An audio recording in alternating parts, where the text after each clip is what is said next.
오늘 이곳에 온 모든 분들과 온라인으로 참여한 분들을 예수님의 이름으로 환영합니다. 오늘 말씀에서 전도에 대해서 함께 말씀을 나누어 보고자 합니다. 전도의 기회는 우연히 생기지 않습니다. 기도하는 사람들에게 그 문이 열리게 됩니다. 오늘 베드로와 요한은 기도하러 성전에 올라가다가 안전뱅이를 만나고 그곳에서 예수님의 이름으로 일어나 걸으라 했을 때 나면서부터 안전뱅이였던 사람이 일어나는 기적이 일어납니다. 그런데 문제는 그 다음부터였습니다. 사람들이 이 일을 보고 베드로와 요한을 주목했습니다. 이 사람들이 이 사람 안전뱅이를 고쳤구나 라고 이렇게 본 것이죠. 그러나 베드로와 요한은 이 일을 통하여 주목해야 될 사람은 주목해야 될 대상이 결코 자신들이 아닌 것을 알았기 때문에 사람들에게 그때부터 예수님에 대해서 전하기 시작한 것입니다. 즉 전도 설교가 시작된 것입니다. 전도의 기회는 이렇듯 우연히 갑자기 찾아올 때가 있습니다. 여러분에게도 누군가 찾아와서 예수님이 누굽니까? 예수님은 어떤 분입니까? 어떻게 해야 천국 갑니까? 이렇게 물어볼 수 있을 것입니다. 그렇다면 우리들은 그것에 대하여 언제든지 말할 준비가 되어져 있어야 합니다. 만약 그렇지 못하면 애써 잡은 전도의 기회를 잃어버릴 수도 있을 것입니다. 베드로전서 3장 15절에 말씀하시기를 너희 마음에 그리스도를 주로 삼아 거룩하게 하고 너희 속에 있는 소망에 관한 이유를 묻는 자에게 대답할 것을 항상 준비하되 라고 말씀하셨습니다. 오늘 우리 이 말씀을 통해서 우리가 전도에 대하여 준비하는 시간을 가져보고자 합니다. 베드로가 이 설교를 하는 내용을 크게 세 가지로 요약해서 말씀할 수 있을 것 같습니다. 15절 마지막에 있는 우리가 이 일의 증인이라. 그래서 첫 번째는 우리가입니다. 우리라고 말하면 벌써부터 개인이 아님을 말하는 것입니다. 개인이 아니라 공동체를 의미합니다. 우리가 속해 있는 공동체가 있지요. 바로 교회입니다. 즉 교회가 전도의 사명을 가진 주체라는 말씀입니다. 나 혼자 전도하러 가는 것이 아닙니다. 교회가 전도와 선교의 사명을 가지고 있습니다. 반대로 말하면 우리는 전도와 선교를 위해서는 교회 되어서 하나 되기 위하여 힘써 모이고 한 몸으로 잘 뭉쳐야 된다는 것입니다. 공동체에 뿌리를 두고 헌신해야 되는 것이죠. 교회를 등한시하고 밖으로 사역하시는 분들도 간혹 있습니다. 그러나 그것은 성경적이지 못합니다. 성경에서는 선교의 기반은 전도의 기본은 바로 교회라고 말씀하셨기 때문입니다. 우리는 선교적인 측면에서 그래서 하나 되어야 합니다. 동력자가 되어야 합니다. 우리가 이 일의 증인이기 때문입니다. 그런데 본문에서 보면 여기서 우리는 바로 이 말을 하고 있는 베드로와 요한을 가리킵니다. 베드로와 요한이 어떤 사람이었습니까? 베드로와 요한은 마태복음 16장에 베드로가 주는 그리스도시요 살아계신 하나님의 아들이십니다라는 믿음의 고백을 한 이후에 예수님이 드디어 내가 고난을 받고 죽을 것이다. 그리고 다시 부활할 것이다. 라는 것을 제자들에게 알려줍니다. 그러나 그때에도 아직은 제자들은 예수님의 마음을 잘 알지 못했습니다. 예수님이 왜 십자가에 죽으셔야 되지? 예수님은 왕이 되고 우리들은 왕 밑에서 한 자리씩 하면 되는데 라는 생각으로 가득 찼던 것입니다. 그래서 예수님이 예루살렘으로 향해 갈수록 제자들 안에서는 자리 다툼이 있었습니다. 내가 2인자가 될 것이다, 너는 그 다음이 되어라 라면서 누가 더 높은가라는 것을 가지고 제자들 사이에는 다툼이 있었던 것입니다. 심지어 마가복음 10장에 보면 야고보와 요한은 예수님께 가서 직접적으로 얘기합니다. 예수님 앉으시는 자리 오른쪽과 왼쪽을 저희에게 주십시오. 그렇게 얘기를 하는 것이죠. 그러나 다른 제자들이 이 말을 듣고 오히려 화를 냅니다. 네가 어떻게 그런 소리를 하냐면서 누가 높은가 또 그렇게 싸우게 되는 것입니다. 즉 베드로와 요한은 서로 싸우던 사람이었습니다. 자리를 놓고 내가 더 높다, 너는 더 낮아져라 이러면서 싸우던 사람들이 베드로와 요한이었습니다. 그런데 오늘 보면 친근한 것 같지 않습니까? 베드로와 요한이 함께 뭐하러 갔습니까? 기도하러 갔어요. 정해진 시간에, 오늘 3장 1절을 보면 제9시의 기도 시간에 베드로와 요한이 성전에 올라갈 때, 이 사람들은 늘 날마다 베드로와 요한이 함께 기도하러 갈 정도로 친해진 것입니다. 예수님이 십자가에서 죽으시고 부활하신 이후에 제자들과 함께하고 올라가신 이후에, 승천하신 이후에, 성령 강림 사건 이후에 이 베드로와 요한이 사람이 바뀐 것입니다. 서로 다투고 누가 높으냐 누가 낮으냐 이것 가지고 따졌던, 자기 이익과 자기 생각만 가지고 싸웠던 그 사람들이 이제는 서로 손잡고 기도하러 가고 함께 친해진 그런 사람으로 변화된 것입니다. 여러분, 교회가, 우리가 이 일의 증인이라고 말하는 것은 우리가 예수님을 전도하기 위해서는 함께 이렇게 사이좋게 기도하는 사람이 되어져야 된다는 얘기입니다. 우리가 변하는 것이 어쩌면 더 큰 기적입니다. 오늘 사도행전 3장에 보면 베드로와 요한이 내게 있는 것은 은과 금은 내게 없지만 내게 있는 것 나사렛 예수 이름으로 일어나 걸어라 했을 때, 우리들도 무엇에 집중하냐 하면 이 안전뱅이가 일어난 이 놀라운 기적에 집중합니다. 그러나 그 기적보다 더 놀라운 게 베드로가 바뀐 거예요. 요한이 바뀐 거예요. 사람이 바뀐 것입니다. 내가 바뀐 것입니다. 내가 이렇게 예수님 믿고 살면서 하나님의 말씀을 듣고 살아가다 보니까 어느새 내가 바뀐 거, 이게 더 큰 기적인 것입니다. 나를 통하여 다른 사람들이 하나님을 믿게 되고 나를 통하여 다른 사람들이 하나님 앞에 나오게 되면 그게 진짜 큰 기적인 것입니다. 여러분이 기적인 줄 믿습니다. 여러분을 통하여 우리가 이 일의 증인이라 예수님이 전파되어질 줄 믿습니다. 두 번째, 이 일에, 우리가 이 일의 증인이라. 이 일은 어떤 일인가? 12절에 보면 베드로가 말합니다. 왜 우리를 주목하느냐? 나면서부터 안전뱅이를 고치자 사람들이 놀라운 기적이라고 생각하며 기적을 일으킨 베드로와 요한을 주목했습니다. 당연히 인간적인 그러한 시선이죠. 그러나 베드로와 요한은 알고 있었습니다. 우리를 주목하면 안 된다.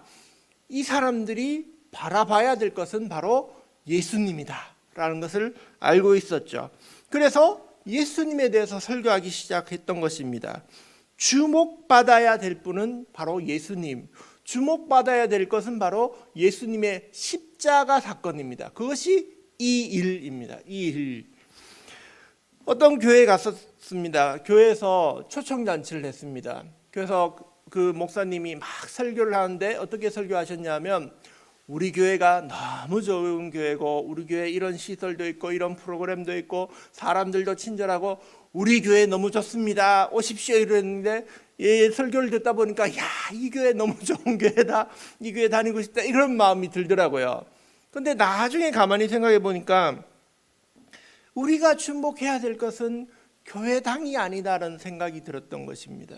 우리가 주목해야 될 것은 프로그램이 아니고 우리가 주목해야 될 것은 어떤 사람들이 많은가, 그것을 주목하는 것이 아니라는 생각이 들었습니다.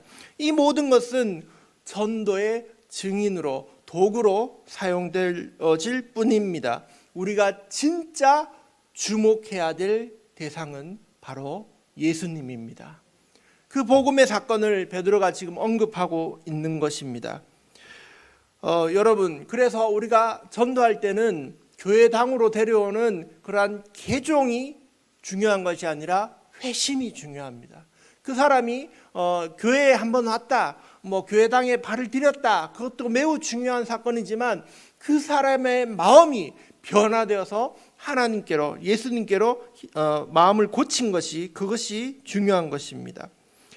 사람들이 주목해야 될 것은 십자가에 달리신 예수님이었습니다. 베드로의 설교의 부분을 보면 15절에 너희가 생명의 주를 죽였도다 이렇게 말씀합니다. 이것은 굉장히 중요한 복음의 메시지입니다. 그런데 실제로 이 말을 듣고 있던 그 예루살렘 사람들은 생각해 보십시오. 몇 달 전에 예수님이 예루살렘으로 들어올 때 그들이 어떻게 했습니까? 막 호산나 호산나 하면서 예수님을 환영했죠. 그런데 그 일주일이 끝나기 전에 목요일 날 예수님 체포돼서 재판받을 때 빌라도가 묻지 않습니까? 이 강도 바라바를 풀어줄까? 예수를 풀어줄까? 그때 사람들이 어떻게 했다고요? 강도를 풀어주세요 라고 말하고 예수님은 십자가에 못 박으라고 말했던 그 사람들이 바로 지금 이 말을 듣는 사람들인 것입니다. 그러니 이 사람들이 진짜 예수님을 죽인 사람들입니다. 너희가 생명의 주를 죽였도다 했을 때 그 사람들이 내가 예수님을 못 박았구나, 그렇게 가슴에 와닿은 것이죠. 그런데 이 말씀은 우리에게도 와닿아야 됩니다. 내가 예수님을 십자가에 못 박았구나, 내가 그런 죄인이구나, 내 죄 때문에 예수님이 돌아가셨구나 라는 마음이 들지 않는다면 나와 복음은 아무 상관이 없는 것입니다. 우리가 생명의 주를 죽였다, 이 일이 나와 상관이 있어야 되는 것입니다. 사도 바울은 이렇게 말했습니다. 내가 죄인 중에 괴수로다. 그냥 죄인도 아니고 최고 죄인이다 라고 그렇게 고백한 것입니다. 우리가 주님 앞에서 내가 죄인입니다 라는 고백이 있을 때 예수님이 우리 안에 들어오십니다. 우리도 예수님과 함께 죽고 또한 예수님과 함께 살아나는 것입니다. 빌립보서 3장 10절에 이렇게 말씀하십니다. 내가 그리스도와 그 부활의 권능과 그 고난에 참여함을 알고자 하여 그의 죽으심을 본받아. 즉 예수님과 함께 십자가에 못 박혀 죽을 때에 우리가 그 부활의 권능을 체험하게 된다는 것입니다. 여러분, 우리가 이 일의 증인입니다. 이 일, 예수님의 십자가가 여러분에게 상관 있는 사람이 되시길 바랍니다. 마지막 세 번째, 우리가 이 일의 증인이라, 증인에 대한 삶은 사도행전 1장 8절에 이미 언급되어져 있습니다. 오직 성령이 너희에게 임하시면 너희가 권능을 받고 예루살렘과 온 유대와 사마리아와 땅끝까지 이르러 내 증인이 되리라 라고 말씀하셨습니다. 그런데 여기에 말씀을 살펴보면 내 증인이 되리라 라고 말씀하셨습니다. 이것은 우리가 내 증인이 되기 위하여, 예수님의 증인이 되기 위하여 노력해야 된다, 내 증인이 되어라 라고 예수님이 명령하신 것이 아니란 것입니다.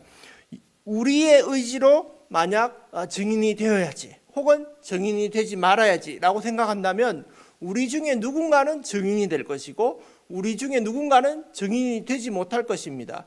그러나 예수님은 너희가 이르러 내 증인이 되리라 라고 말씀하신 것은 내가 너희를 증인이 되게 만들겠다, 그렇게 말씀하시는 것입니다. 성령님이 오시면 너희가 증인으로 너희의 의지에 상관없이 그렇게 증인으로 바뀌게 된다는 것을 우리에게 말씀해 주신 것입니다. 오늘 본문의 사건을 보면 요한과 베드로는 결코 전도하러 나온 게 아니었습니다. 이 사람들이 왜 왔다고요? 3장 1절에 보면 제9시 기도 시간에 기도하러 갔던 거예요. 기도. 성전에 기도하기 위해서 제9시에 갔을 뿐이었습니다. 그런데 거기도 한번 볼까요? 3절에 보면 베드로와 요한이 성전에 들어가려 함을 보고 구걸하거늘, 그 위에 2절에 구걸하기 위하여 날마다 미문이라는 성전의 문을 두는 자라. 안전뱅이가 구걸을 하는데 부지런하게도 날마다 성전 앞에서 구걸하던 그런 안전뱅이였던 것입니다. 그런데 기도 하루 이틀만 할까요? 띄엄띄엄 일주일에 한 번만 했을까요? 매일 했겠죠. 제9시 시간에 갔다는 것은 매일 3시만 되면, 오후 3시를 뜻합니다. 3시만 되면 베드로와 요한은 기도하러 성전에 갔습니다. 그런데 안전뱅이도 날마다 그곳에 가서 성전에 가서 구걸했던 겁니다. 이상하다고 생각되지 않습니까? 어떤 점이 이상하냐 하면 바로 날마다 기도하러 갔던 베드로와 요한은 날마다 구걸하러 왔던 이 안전뱅이를 날마다 봤을 것입니다. 그렇죠? 근데 왜 오늘 이 사건이 일어났을까요? 오늘 본문에 보면 4절에 베드로가 요한이 더불어 주목하여 이르되라고 이렇게 되어 있습니다. 표준 세번역에 보면 베드로가 요한과 더불어 그를 눈여겨 보고 나서라고 이렇게 되어져 있습니다. 즉 그 전날에도 봤어요. 날마다 기도하러 가다 보니까 날마다 구걸하러 온 그 사람을 보기는 봤죠. 근데 그날에는 눈여겨보게 된 거예요. 이 사람이 여기 있네? 이 사람에게 줄 건 없고, 구걸하니까 은이나 동이나 동전을 줘야 되는데 줄 건 없고, 그럼 예수님 이름을 대신 줄게요. 예수님 이름으로 일어나세요. 이렇게 된 거예요. 바로 그날 성령님께서 그들의 눈을 뜨게 하셔서 그 사람을 주목하게 하니까 그때 기적이 일어나고, 더 놀라운 것은 이 일을 통하여 주변에 있던 사람들에게 예수님을 증거하기 시작한 것입니다. 여러분, 전도가 이렇게 되어진 것이었습니다. 전도는 주목해보면 그곳에 내가 전도할 사람이 있습니다. 날마다 내 주변에 있는 사람들 있지 않습니까? 우리 가족들이나 우리 아내나 남편이나 자녀들이나 아버지나 어머니나 친구들이나 날마다 만나는 사람들이 있습니다. 그 사람들 그냥 지나치지 않습니까? 보고도 그냥 못 본 척하지 않습니까? 그런데 그들을 주목해 보십시오. 그들이 바로 전도의 대상입니다. 아직도 믿지 않는 바로 그 친척, 그 친구, 그 사람들을 주목해서 보면 그들이 우리에게 주신 전도의 대상인 것입니다. 여러분, 베드로와 요한은 그렇게 해서 증인이 되었습니다. 예수님께서는 성령이 임하시면 너희가 증인이 되리라라고 약속하셨습니다. 여러분에게 기도할 때 성령님이 오시면 여러분도 예수님의 증인이 될 줄 믿습니다. 그럴 때 우리는 진정성 있는 증인이 되어야 합니다. 말과 행동이 일치하는 사람이 되어야 합니다. 예수님의 제자들을 보면 예수님의 제자들은 예수님을 따라했습니다. 예수님 제자답게 살아가는 것은 예수님을 따라 살아가는 것입니다. 그때 참된 진정성을 가지게 되는 것입니다. 우리의 삶의 최고의 목표는 예수님을 닮는 것입니다. 예수님까지 자라가는 것이라고 성경은 우리에게 가르쳐주고 있습니다. 이러한 증인되는 삶에는 물론 대가도 따릅니다. 사랑을 나눠주려면 내 것을 주어야 되는 희생도 따라갑니다. 그러나 우리가 이 일의 증인입니다. 우리의 삶이 증인된 삶이 될 것입니다. 사랑하고 용서하고 예수님처럼 살아가다 보면 여러분도 예수님의 증인이 될 줄 믿습니다. 요한과 베드로의 때처럼 2000년 전에는 장애인들은 다른 것을 할 것이 없었습니다. 오직 구걸해서 다른 사람들에게 돈을 그렇게 받아서 살 수밖에 없었죠. 그런데 오늘날에도 그러한 장애인들이 있는 것을 종종 보게 됩니다. 제가 한 6살, 7살 때 일이었습니다. 모교회 대본교회에 엄마 손을 붙잡고 유치부 때 이제 그 교회에 갔죠. 근데 교회가 마당이 있는 교회라서 밖에 담에서 그 문에서 또 교회 마당 지나서 이제 들어가는데 교회 바깥 문에 한 사람이 앉아 있었어요. 근데 그 사람을 자세히 보니 발이 뭔가 좀 상처가 있었어요. 아, 발이 저러면 아프고 잘 못 걸을 것 같은데 그런 아저씨가 있었어요. 그래서 엄마한테 물었죠. 엄마, 저 아저씨는 뭐 하는 거야? 그랬더니 엄마가 빨리 들어가자. 그래서 예배에 들어갔어요. 근데 대부분 사람들이 그냥 지나갔어요. 그게 제가 기억에 남습니다. 서울에 갔더니 지하철을 타고 다니면 한 번, 두 번쯤은 어떤 분들을 만나냐면 이 앞이 안 보이는 분들이 안경 끼고 짝대기 이렇게 짚으시면서 음악 틀고 지나가요. 그리고 바구니도 끼고 이거 들고 되게 복잡죠. 그런데 지나가는데 항상 그때 들리는 노래가 찬송가예요. 찬송가 틀고 이분들이 막 지나가요. 물론 돈을 드린 적도 한 번쯤 있는 것 같지만 대부분 저도 모른 척했던 것 같습니다. 그런데 재밌는 것은 경주에 와서 안강에 와서 일이에요. 안강에 주일날 마침 장날이라서 안강 장터에 갔거든요. 그랬더니 또 그 장애인 분이 다리가 불편해 보였습니다. 그분이 기면서 바구니를 밀면서 음악을 틀어놓고 지나가면서 사람들에게 구걸을 했어요. 근데 그거는 찬송가가 아니었어요. 불경이었어요. 그걸 보면서 여기가 경주니까 여기서는 불경을 트는구나. 서울에서는 그 당시에 기독교 인구가 많았으니까 찬송가를 틀고 그렇게 했구나.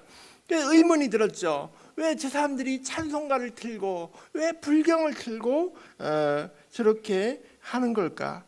이런 뜻이 아닐까 생각해 봤습니다.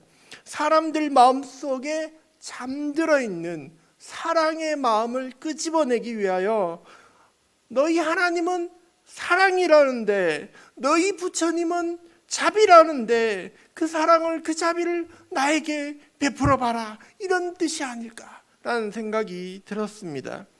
여러분, 여러분의 사랑 안에 전도의 통로가 있습니다.